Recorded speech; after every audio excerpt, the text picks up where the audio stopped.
We are back with a brand new video. What is good, you guys? In today's video, as you guys can see by the title, we are doing our 2023 NBA mock draft 2.0. We did the first one. You guys seem to love these draft videos. These like videos are like the most viewed on my channel. There's a lot of people who love the draft content, a lot of people who love college basketball. I really appreciate that because I'm also one who loves college basketball and the draft as well. Trade deadline is in a couple of days. We'll be going through all the trades. I know Kyrie got traded. I wanted to wait until I made a video just about Kyrie for the whole trade deadline to get over so I can talk about all the deals. But in today's video, we're going to be talking about draft prospects. If you guys are new to the channel, make sure you guys leave a like, subscribe to the channel. If you guys are new, turn on post notifications. And yeah, if you guys are new, basically how we do these videos are that we go on Tankathon, which is a very, very good lottery simulator. It makes a random lottery order. Our mock drafts are always just the lottery until we get to the end. Once we get closer to draft time, I will be doing full first rounds, maybe even 2-round mocks. But in today's video, it's just going to be a lottery video. So yeah, Tankathon decides the order, and as you guys can see, the Charlotte Hornets have the #1 overall pick. They jumped up 3 spots. Washington jumped up 3 spots. Houston and Detroit both fell 4 spots. Orlando and San Antonio jumped up a spot each, and everyone else stayed the same wherever they were at. So without further ado, I don't want to keep you guys waiting. We can get right into it with the #1 overall pick, Victor Wembanyama to the Charlotte Hornets. Very, very self-explanatory, man. This guy is going to be one of the greatest players of all time if he just stays healthy. In my opinion, I think he's going to be. I think he's the truth. And yeah, he's just so good, man. The thing about him is that it's just about the health. It's just about the health. Scheme fit as far as like how he fits on the team. The Hornets' weakest position, in my opinion, is the center position. They just drafted Mark Williams last season, but I don't really think that really deters you from taking Vic. It's going to be very fun to see him and LaMelo play alongside each other if this were to happen. You know, LaMelo is very fast-paced, and Vic, being as big as he is, doesn't move, you know, as mobile as like a Mark Williams would, but like it would still be a very good fit, especially with the pick and roll, pick and pop, a lot of different possibilities. But he is the #1 overall pick. We can move on to #2 with San Antonio. We're not going to spend too much time with this one either. Scoot Henderson, consensus #2. He's just a monster, man. He's a very, very good prospect, as we all know. In a lot of these mock drafts, he would have probably been #1 if Vic was not there. Like, he would have been, you know, the consensus #1 overall pick in about 95% of NBA drafts. But it just so happens to be another prospect who's just, you know, more of a demigod than he is. And Scoot himself is a freak, man. For someone his size, the way he, you know, finishes at the rim, pull-up jump shot is very advanced for, you know, his skill set. A lot of these athletic guards don't really have a pull-up jump shot developed by the time they come into the league, but Scoot is different. He's not like John Morant. John Morant, as good as he is right now, didn't really have a jump shot. Same with Russell Westbrook. A lot of these explosive guards had to develop their jump shot. Even Derrick Rose, the former MVP. So, yeah, man, Scoot, he's got it. He's got it. And San Antonio, you know, they do need guard depth. Trey Jones being their starting point guard. He's a good point guard. He's a really underrated point guard, but to me, I think you can upgrade over there. I do like their wing core in Devin Vassell and Keldon Johnson. I do think they need to move on from Jakob Poeltl and maybe find a, you know, solution with the center position. But I think the trio with Devin Vassell, Keldon Johnson, and Jeremy Sohan is a very, very good trio moving forward. They just need to fill out the point guard in the center spot. Scoot Henderson would slide in right into that point guard position, and that would only leave him a center of the future to find. Moving on to #3, we have the Washington Wizards, who also jumped up 3 spots like the Hornets did. The Wizards just need something, and you know, I think a lot of these times you just got to go with the best player available.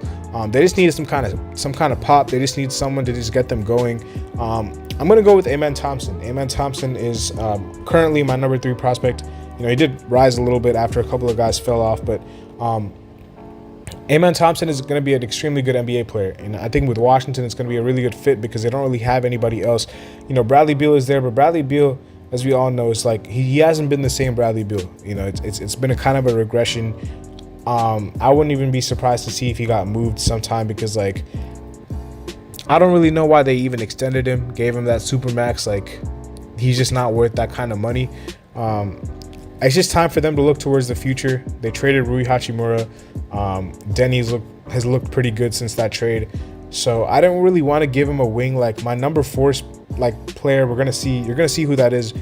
He's a wing player, and the reason I didn't want to go with him to Washington is because I just felt that Washington just needed someone who can just create their own shot a lot easier. And Amen Thompson is like, upside is crazy, but he's also a really, really good play initiator. He'll have the ball in his hands and he'll make the right decisions. So I think Washington needs that a lot. They just need someone who can be a go-to guy for them, and that's what he can be. Moving on to Orlando, you guys will see who I was talking about before. Brandon Miller is my number 4 overall pick. I'm just in love with his game, man. I think that he is a sniper, an absolute sniper from downtown. Defensively, he's versatile. I also think he's shown flashes at finishing at the rim as well. He's very, very underrated inside the arc. I think a lot of people just look at him as strictly a shooter. I've seen the Jabari Smith comparisons, but I think he's a lot more polished than Jabari Smith at creating his own shot. Ball handling is a lot better than Jabari's from last year. And obviously he can shoot it like Jabari did last year as well. But yeah, I think that, maybe he's not the defender that Jabari was, but I think that the comparison there, I'm not really sure why it's being, brought up so much. Maybe just because they're both, looked at to be top 3, top 4 picks who are primarily shooters. But apart from that, Brandon Miller does have a very, very fluid and smooth game. I really like his game, and I think he's going to be a stud. The thing about Orlando is that they don't really need a specific position. They have a lot of guys at a lot of different positions. I just went with the best player available in my opinion, and that is Brandon Miller. You could really have a lineup of him, Paolo, Franz. You could have them all out there at the same time. That would be a really, really tall lineup. And Orlando loves to experiment with those. Even Bull in that lineup would be absolutely crazy. But he's going to be my number 4 overall pick. We're going to move on to the Houston Rockets. And here for the Rockets, I'm going to have him taking Cam Whitmore out of Villanova. He is my number 5 overall prospect. Very simple, best player available, but also fits a position of need. The backcourt position, I still think that they still have to find a point guard of the future. Kevin Porter Jr. is very, very good. Unfortunately, though, I'm not really sure if he's going to be the point guard of the future because he's not really a natural facilitator to me. It's very, very tough. I think they got to run their offense through Sengun more. Cam Whitmore isn't really too ball dominant. He's not going to ask for the ball too much. He's going to be able to play on and off the ball. It's going to be a very seamless fit there. And yeah, I just really like his game, man. I think that Cam Whitmore is going to be a really good NBA player, especially with the Houston Rockets, playing alongside Jalen Green, Sengun, who's a very high IQ player. He's going to be my number 5 overall player. At number 6, we have the Detroit Pistons. And here, we're going to have him taking Jarace Walker out of the University of Houston. Had a really, really nice game a couple of nights ago as I'm recording this video. Man, he's just going to be an extremely good fit in this Detroit system because they already have their guards set in Cade and Ivy. I'm assuming their center of the future is Jalen Duren. It's mostly their wing positions and the 4 positions that need addressing. Sadiq Bey's been on the trade market, but apart from that, Bogdanovich has played really well. But for someone for the future, I think Jarace Walker is a very, very good NBA player, NBA prospect. Reminds me a lot of Jeremy Grant, 3-and-D. But he's also very, very good as far as ball handling for his size. It's very sneaky. He's not the most smooth with it, but he will get the job done. He's very effective. And yeah, I just love his defensive versatility. He's very tenacious. He will bring a lot of grit to that city, which they love. Detroit is always about grit and grind, and I know that's Memphis' slogan too, but Detroit is, it's a blue-collar city. They love those hard-working type players. They had those in Sheed and Ben Wallace and a lot of these guys when they won their championships. So Jarace Walker, I don't even want to, I keep butchering his name. Jarace Walker is an embodiment of the Detroit, grind and, how he plays hard every single possession. They will love him over there. So he's going to be my number 6 overall pick. At number 7, we have the Indiana Pacers. And this was a very tough decision. It was between a couple of guys here for me. I decided to give him a score. I think they already have a nice facilitator in Tyrese Halliburton. Mathurin, he's had a good rookie season. I don't know if you want him as your go-to guy.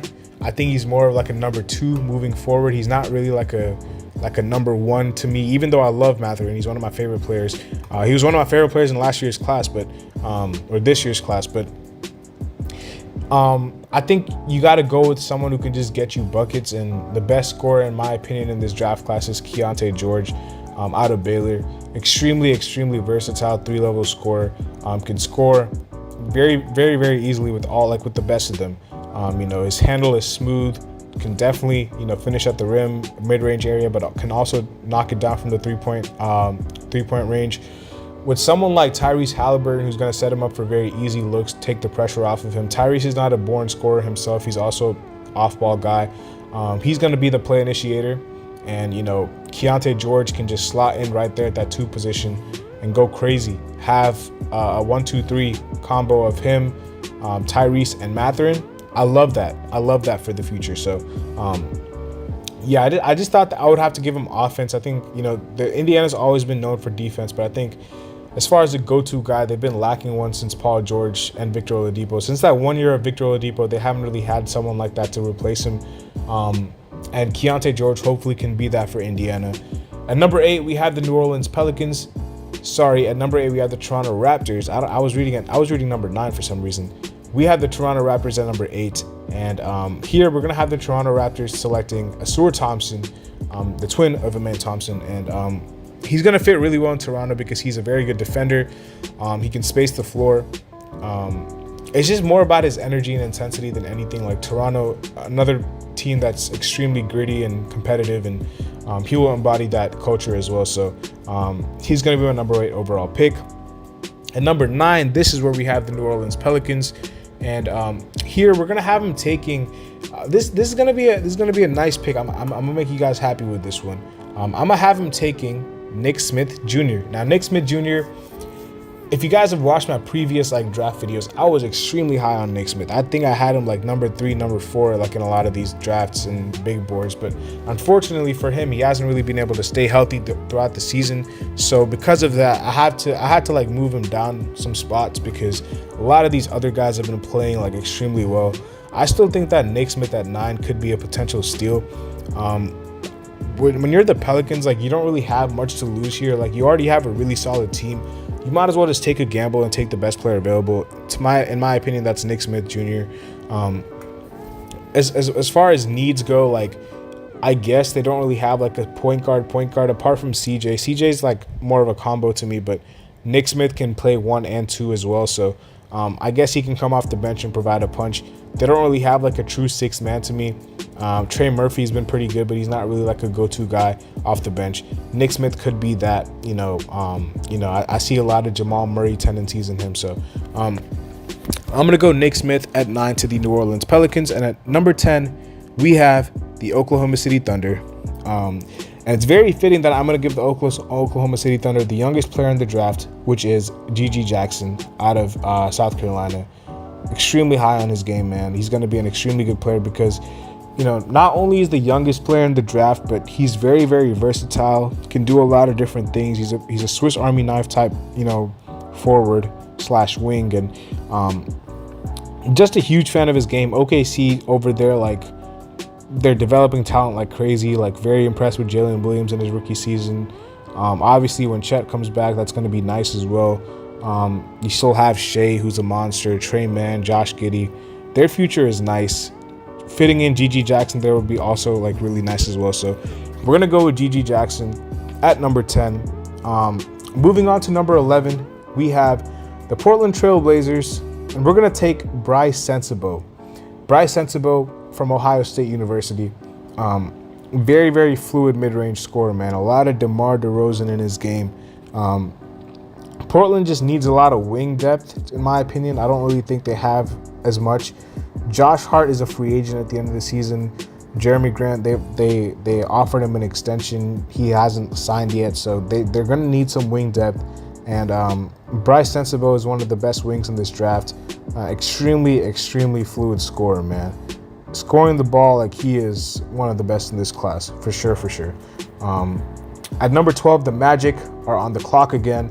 I went wing/forward for Orlando, so I'm going to go with the guard this time. I'm going to give him Cason Wallace, who is the best defensive guard in this draft, in my opinion. he's just gonna lock people up, man. He's just a very, very good defender. Reminds me a lot of like Marcus Smart. You know, obviously the defensive comparisons are always going to be Marcus Smart when you're thinking about guards like Drew Holiday, people like that. But his offense is very underrated too, and his impact offensively, you could argue, is almost as big as his impact defensively when he's on the floor. So he's going to be my number 12. Jett Howard is going to be my number 13 to Utah. Another guy who can just score the ball for them. Utah just needs some more scoring. You know, they have Lowry Markkanen, but Colin Sexton hasn't been like he hasn't been the Colin Sexton that a lot of people thought he would be, which is why they brought him off the bench a lot of times. And Jett Howard could just slot in there, be a nice 3-level scorer, and just play winning basketball for them. At the last pick in the lottery, we have the Los Angeles Lakers. I'm just going to simply go best player available here, and I'm going to go with Anthony Black out of Arkansas. You know, maybe LeBron plays with Lonzo 2.0 here, because that's what I see Anthony Black has. He's very, very similar to Lonzo. Big point guard, facilitating point guard, defending point guard, not really the best shooter. A lot of similarities there. I think the Lakers also have to look towards their future after LeBron James retires. You know, what's going to happen? Like, you know, what are they going to look to? They're going to have to build around AD and build around someone else. Anthony Black is a very good building piece because he's someone who can play with the ball in his hands and set up his teammates and provide a lot of great looks for others. So he's going to be the last pick of the lottery, and we're going to wrap up the mock draft over here. Hopefully you guys enjoyed the video, man. I'll see y'all later as always. Peace.